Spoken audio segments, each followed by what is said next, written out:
મિત્રો અગાઉ આપણે સમાંતર બાજુ ચતુષ્કોણ, સમલંબ ચતુષ્કોણ, ચોરસ, લંબચોરસ, પતંગાકાર ચતુષ્કોણ એવા 6 ચતુષ્કોણના પ્રકારની વ્યાખ્યાઓ સમજ્યા હતા, જેમાં મૂળ બાબત સમાંતર બાજુ ચતુષ્કોણ માટે કહી શકાય કે સમાંતર બાજુ ચતુષ્કોણ જે છે એમાં એના પ્રકાર માટે લંબચોરસ, ચોરસ કે સમબાજુ ચતુષ્કોણ આ બધાને આપણે સમાંતર બાજુ ચતુષ્કોણ કહી શકીએ. બરાબર છે, એ એના ગુણધર્મો આધારિત વાત છે. એટલે એવા જ એના બીજા સમાંતર બાજુ ચતુષ્કોણના ગુણધર્મોનો અભ્યાસ કરવો છે આજે. એટલે આજનો આપણો ટોપિક થશે સમાંતર બાજુ ચતુષ્કોણના ગુણધર્મો. ઓકે, હવે તમને થાય કે ગુણધર્મો એટલે એમાં શું હશે? બીજું કંઈ ના હોય, એની બાજુ, એના ખૂણા અને એના વિકર્ણો એ બાબતની ચર્ચા હોય.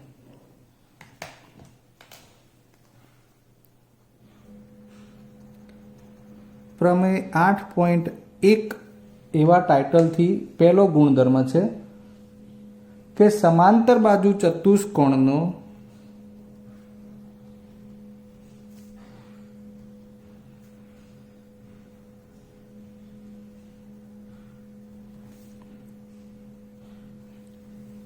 કોઈ પણ વિકર્ણ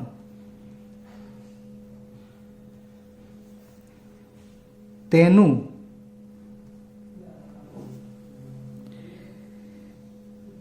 બે એકરૂપ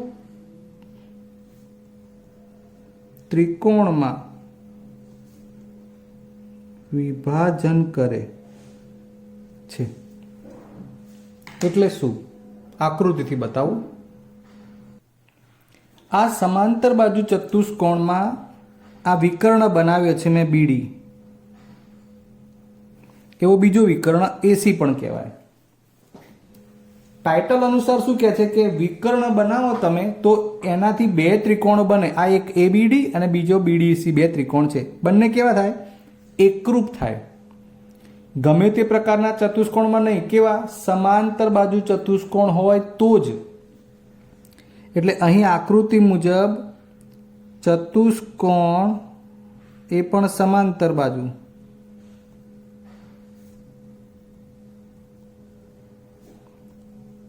એબીસીડીમાં બીડી વિકર્ણ છે.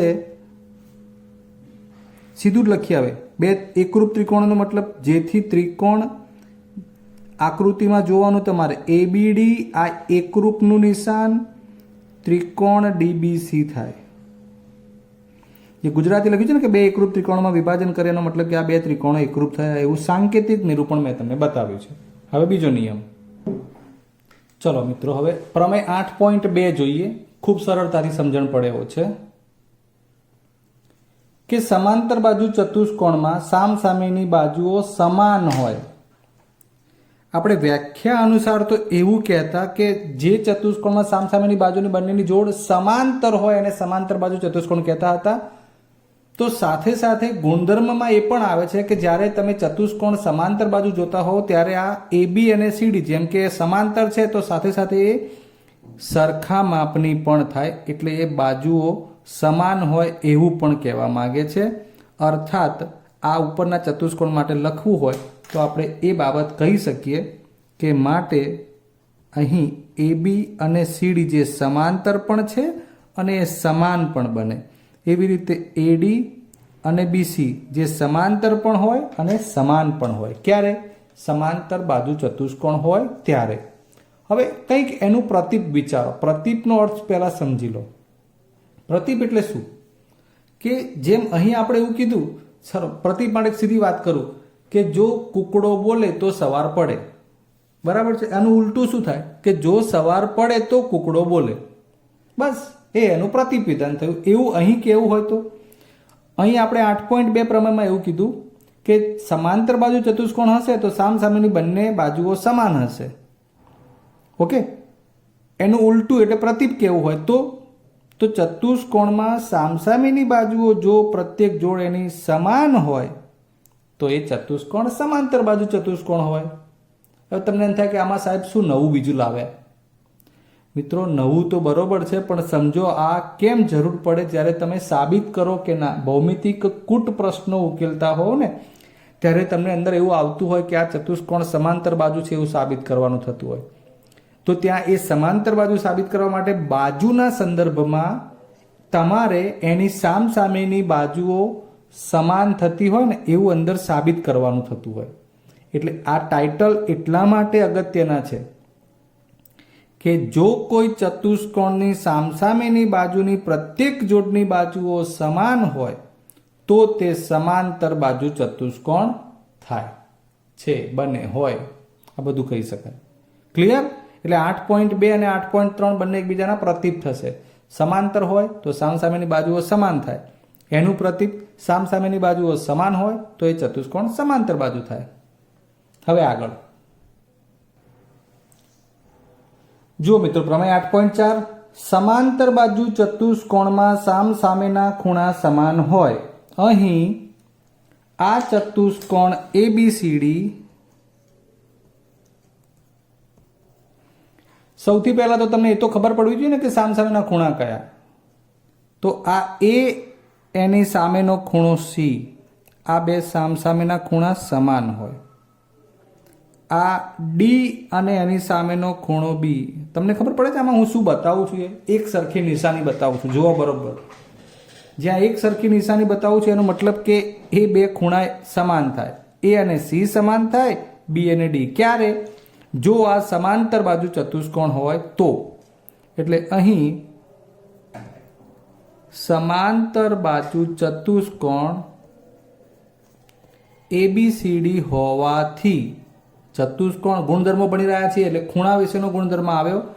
એના સામસામેના ખૂણા એટલે A બરાબર C લઈ શકાય અને B બરાબર D. એ રીતે જે તે ચતુષ્કોણનો પ્રકાર આવે કે PQRS હોય, XYZW હોય તો એના માટે એ પ્રમાણે તમને લખતા આવડવું જોઈએ. એટલે હું બાજુમાં આ બધી બાબતો અલગથી લખી બતાવું છું. ઓકે? એટલે જો ચતુષ્કોણ સમાંતર બાજુ તો સામસામેના ખૂણા સમાન. ઓકે મિત્રો, પ્રમેય 8.5માં પ્રમેય 8.4નું પ્રતીપ પ્રમેય છે. 8.4માં એવું કહ્યું હતું કે જો ચતુષ્કોણ સમાંતર બાજુ હોય તો સામસામેના ખૂણા સમાન હોય તો એનું પ્રતીપ શું થાય? લગભગ તમને હવે ખબર પડતી હોવી જોઈએ. પ્રતીપ એટલે એનાથી ઉલટું કે જો ચતુષ્કોણમાં સામસામેના ખૂણાની જોડ સમાન થતી હોય તો તે સમાંતર બાજુ ચતુષ્કોણ થાય. ખ્યાલ આવી ગયો? એટલે આ પણ આપણે ભૌમિતિક કૂટ પ્રશ્નો સોલ્વ કરવા માટે ઉપયોગી છે. એટલે પ્રમેય 8.5 એ પ્રમેય 8.4નું પ્રતીપ પ્રમેય થાય કે જેમાં આપણે એવું સમજવાનું છે કે જો ચતુષ્કોણ આપેલો હોય, માત્ર ચતુષ્કોણ હોય અને એમાં સામસામેના ખૂણાની બંને જોડ સમાન થતી હોય તો તેને આપણે સમાંતર બાજુ ચતુષ્કોણ સ્વીકારવાનો થાય. Okay, next.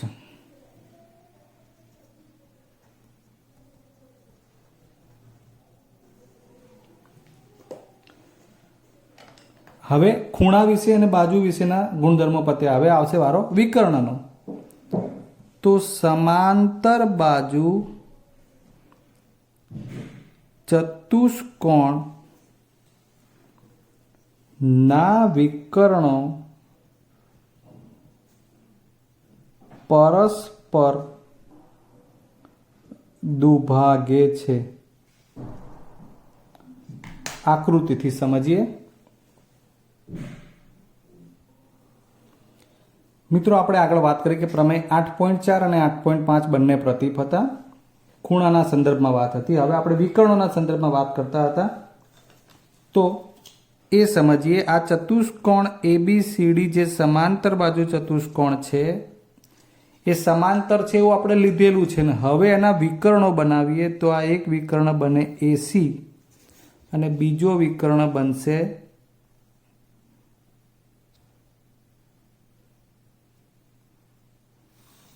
BD. આ બંને વિકર્ણો પરસ્પર દુભાગે એવું ટાઇટલ આપ્યું છે. આ દુભાગવું એટલે શું? ખાસ સમજી લો. એના વિકર્ણો કયા કયા છે? AC અને BD. તો તો અહીં સમાંતર બાજુ ચતુષ્કોણના વિકર્ણો એસી અને બીડી છે. હવે અહીંયા દુભાગે છે, ચાલો આપણે એને એમ બિંદુ લખ્યું છે, એનો મતલબ કરીએ. હવે દુભાગવું એટલે બે સરખા ભાગમાં વહેંચાવું, એટલે કોઈ એક વિકર્ણ બે સરખા ટુકડામાં વહેંચાય. એટલે એસીનું માપ જો 10 હોય તો આ AM 5 થાય અને CM પણ 5 થાય. એટલે આપણે એવું લખી શકીએ કે AM બરાબર CM. અને બીજો વિકર્ણ BD છે તો એના માટે BM અને DM સમાન થાય. બસ આ સમજણ હોવી જોઈએ. વિકર્ણો દુભાગે એટલે કે બે સરખા ભાગમાં જે તે વિકર્ણ વહેંચાય, એટલે એને વિકર્ણ દુભાગે છે તેવું કહેવાય. હવે એનું પ્રતીક એટલા માટે આપણે લખી રાખ્યું છે. જુઓ, જો કોઈ ચતુષ્કોણના વિકર્ણો પરસ્પર દુભાગે તો તે સમાંતર બાજુ ચતુષ્કોણ છે.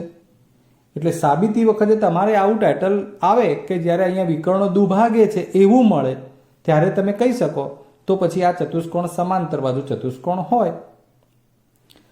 હવે આ બધાથી પણ સરસ એક છેલ્લો ગુણધર્મ સમાંતર બાજુ ચતુષ્કોણનો છે એ જોઈ લઈએ આપણે, જે પ્રમેય 8.8 ટાઇટલ પ્રકારે છે. જે ચતુષ્કોણની સામસામેની બાજુની એક જોડની બાજુઓ, જોજો શબ્દ બરોબર સમજજો, સામસામેની બાજુની એક જ જોડની બાજુઓની વાત ચાલે છે, એ સમાન હોય અને સમાંતર પણ હોય. માત્ર બાજુઓ ઉપર ફોકસ કરેલી વાત છે કે એક જોડની બાજુઓ જે સમાન પણ હોય અને સમાંતર પણ હોય તો તે સમાંતર બાજુ ચતુષ્કોણ છે. એટલે દાખલા તરીકે અહીં કેવું હોય તો આ AB સમાંતર CD પણ હોય અને AB અને CD સમાન પણ થતું હોય, માત્ર આટલું જ હોય. ફરી વાર, સામસામેની બાજુ એટલે AB અને CD આ એક જ જોડની વાત કરું છું. આ બંને સમાન પણ હોય અને સમાંતર પણ થતી હોય તો પણ આ ચતુષ્કોણ સમાંતર બાજુ ચતુષ્કોણ બની જાય એવું કહેવા માંગે છે. તો આ થઈ ગયા આપણા સમાંતર બાજુ ચતુષ્કોણના ગુણધર્મો. મિત્રો, આપણે અત્યાર સુધી સમાંતર બાજુ ચતુષ્કોણના ગુણધર્મો અને દરેક ગુણધર્મમાં તેના પ્રતીપ વિધાન વિશે જોયું છે. હજુ બીજા પ્રકાર તો એના બાકી જ છે, લંબચોરસ, સમબાજુ અને ચોરસ. એ પણ સમાંતર બાજુ ચતુષ્કોણ તો છે જ. એટલે એક વાત કહી દઉં તો લંબચોરસ, સમબાજુ અને ચોરસ આ ત્રણેય ચતુષ્કોણમાં જેટલા ગુણધર્મો સમાંતર બાજુ ચતુષ્કોણના લાગે છે એ બધા તો લાગે જ. એથી વિશેષ શું છે એ જોઈએ છીએ. હવે તો લંબચોરસ ABCD હોય તો લંબચોરસના વિકર્ણો પરસ્પર દુભાગે. લંબચોરસના વિકર્ણો પરસ્પર દુભાગે એ તો સમાંતરમાં પણ છે અને સમાન હોય. આ ખાસ છે. આ કાટખૂણા બનાવવું એટલે લંબચોરસની ખબર પડી જાય. વિકર્ણો દુભાગે અને સમાન, એનો મતલબ કે આ બંને ટુકડા પણ સમાન અને એટલા જ આ બંને. એટલે AC 10 હોય તો BD પણ 10 જ હોય. એટલે આ O બિંદુથી OA, OB, OC અને OD આ ચારેય ટુકડા સમાન થઈ જાય લંબચોરસમાં. ક્લિયર? સમબાજુ માટે જોઈએ હવે. અને એક બીજી વાત કે આ એનું પ્રતીપ વિધાન પણ સાચું. પ્રતીપનો મતલબ શું કે અહીંયા આપણે એવું કીધું કે લંબચોરસ હોય તો વિકર્ણો દુભાગે અને સમાન હોય. તો જે ચતુષ્કોણના વિકર્ણો દુભાગે અને સમાન હોય તે લંબચોરસ પણ હોય. એ એનું પ્રતીપ વિધાન બને. એ પણ તમારે યાદ રાખવાનું છે. હવે સમબાજુ માટેની વાત કરતા હોઈએ તો આ સમબાજુ ચતુષ્કોણ કે જેની બધી બાજુઓ તો સમાન છે જ, AC અને BD તેના વિકર્ણો છે અને તે કાટખૂણે દુભાગે છે. એટલે આમ જોવા જાવ તો અહીં ચારેય જગ્યાએ કાટખૂણા બને. એટલે સમબાજુ ચતુષ્કોણના વિકર્ણો પરસ્પર કાટખૂણે દુભાગે. હું ઇન્ડિકેટ કરું છું મિત્રો, યાદ રાખજો. ગુણધર્મો વગર તમે દાખલા નહીં ગણી શકો. ક્લિયર? એટલે સમબાજુ ચતુષ્કોણના વિકર્ણો કાટખૂણે દુભાગે, જે લંબચોરસમાં નથી બનતું. અને આનું પ્રતીપ વિધાન કે જો ચતુષ્કોણના વિકર્ણો કાટખૂણે દુભાગતા હોય તો તે સમબાજુ ચતુષ્કોણ હોય. ઓકે, અહીં લખવું હોય તો આપણે અહીંયા ઘણી મોટી બાબત લખી શકીએ કે આ ઓ બિંદુ હોય ને તો ખૂણો AOB, ખૂણો BOC, ખૂણો COD અને ખૂણો AOD આ બધા 90 અંશના થાય. આ મુખ્ય વાત છે. કાટખૂણે અને દુભાગે તો ખરા જ. વિકર્ણ AO બરાબર OC થાય, BO બરાબર OD થાય. ડન. લંબચોરસમાં શું બનતું? વિકર્ણો સમાન પણ થતા, એટલે અહીં AC બરાબર BD થતું, જ્યારે અહીંયા AC not equal to BD. વિકર્ણો સમાન ના હોય, બરાબર છે, દુભાગે તો ખરા જ, પણ કાટખૂણે દુભાગે, જ્યારે લંબચોરસમાં વિકર્ણો કાટખૂણે ન દુભાગે.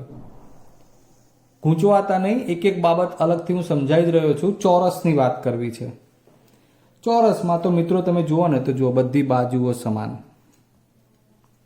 બધા ખૂણા કાટખૂણા, બધી બાજુ સમાન એટલે સમબાજુના બધા ગુણધર્મો લાગુ પડે. બધા ખૂણા કાટખૂણા લંબચોરસના બધા ગુણધર્મો લાગુ પડે. તો એ બંનેના ભેગા કરીને ગુણધર્મો શું થાય? તો લંબચોરસમાં એવું હતું કે એના વિકર્ણો સમાન હોય. લંબચોરસમાં વિકર્ણો સમાન હોય એ બાબત અહીંયા પણ લાગુ પડે છે. તો પહેલા વિકર્ણો પરસ્પર કાટખૂણે પણ દુભાગે. ચલો, આ સમબાજુનો કન્સેપ્ટ છે, એ પણ લાગુ પડે. એટલે વિકર્ણો માટે તમે વિચારો ને તો સૌથી પહેલા AC બરાબર BD પણ હોય. વળી બંને કાટખૂણે દુભાગતા હોય તો OA બરાબર OB બરાબર OC બરાબર OD પણ હોય. વળી AOB બરાબર BOC બરાબર COD બરાબર DOC 90 પણ થાય. સમબાજુની અને લંબચોરસની બધી વિશેષતા અંદર આવે છે. બધી બાજુઓ ચોરસમાં સમાન, બંને વિકર્ણો સમાન, બધા ખૂણા કાટખૂણા, વિકર્ણો કાટખૂણે દુભાગે. ખ્યાલ આવી ગયો? એટલે સમાંતરના, લંબચોરસના અને સમબાજુના બધા જ ગુણધર્મો ચોરસમાં આવે, માત્ર પતંગ આકારના અને સમલંબના નથી આવતા. ક્લિયર? તો હવે પતંગ આકાર છેલ્લો પ્રકાર જોઈ લઈએ. પતંગ આકાર ચતુષ્કોણનો એક વિકર્ણ બીજા વિકર્ણના લંબ દ્વિભાજકનો ભાગ છે એવું કહે છે. અહીં આપણે આ એક ચતુષ્કોણ ABCD વિચારતા હોઈએ. આ પતંગ આકાર ચતુષ્કોણના બે વિકર્ણો AC અને BD છે. માનો કે આ AC વિકર્ણની વાત કરતા હોઈએ તો આ BD ને લંબ હોય, અહીં કાટખૂણો બનાવે, પરસ્પર આ બધાય બનાવે. જો AC માટે BD પરસ્પર લંબ થાય છે, એટલે આ BD માટે લંબ નહીં, માત્ર લંબ દ્વિભાજક પણ કયું છે. એટલે AC વિકર્ણ એ આ BD નું બે સરખા ભાગમાં વિભાજન કરે. એવી રીતે BD વિકર્ણ હોય તો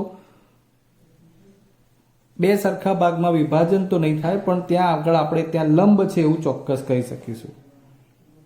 ઓકે, એટલે અહીં પતંગ આકાર ચતુષ્કોણનો આ ગુણધર્મ કે એક વિકર્ણ એ બીજા વિકર્ણના લંબ દ્વિભાજક નથી, લંબ દ્વિભાજકનો ભાગ છે, એટલે કે લંબ દ્વિભાજક જે બનતો હોય એનો કોઈ ટુકડો થતો હોય એ રીતે છે. ઓકે, બરાબર છે. એટલા માટે AC વિકર્ણના બે સરખા ભાગ થતા નથી. ક્લિયર? હવે આજે આપણે સમાંતર બાજુ ચતુષ્કોણના ગુણધર્મો જોયા. એના જે પ્રકારમાં લંબચોરસ, ચોરસ અને સમબાજુ તથા અલગથી પતંગ આકાર ચતુષ્કોણના પણ ગુણધર્મો જોયા છે. મિત્રો, તમને કદાચ ખબર નહીં હોય કે આ બધી જ બાબત જે બે લેક્ચર હતા કે જેમાં આગળના લેક્ચરમાં ચતુષ્કોણ અને એના પ્રકારની માહિતી હતી, આજના લેક્ચરમાં એના ગુણધર્મોની માહિતી છે. તમને ખાલી એટલું પણ પૂછવામાં આવે કે ચતુષ્કોણ વિશે કંઈક બોલો તો આ બધી જ બાબતો ક્લિયર હોવી જોઈએ. ચતુષ્કોણને કેવી રીતે લખાય, એના બે મુખ્ય પ્રકાર, અંતર્મુખ ચતુષ્કોણ અને બહિર્મુખ ચતુષ્કોણ. આપણે જે અભ્યાસ કરીએ છીએ બધા જ બહિર્મુખ ચતુષ્કોણનો જ અભ્યાસ કરીએ છીએ, અંતર્મુખનો નહીં.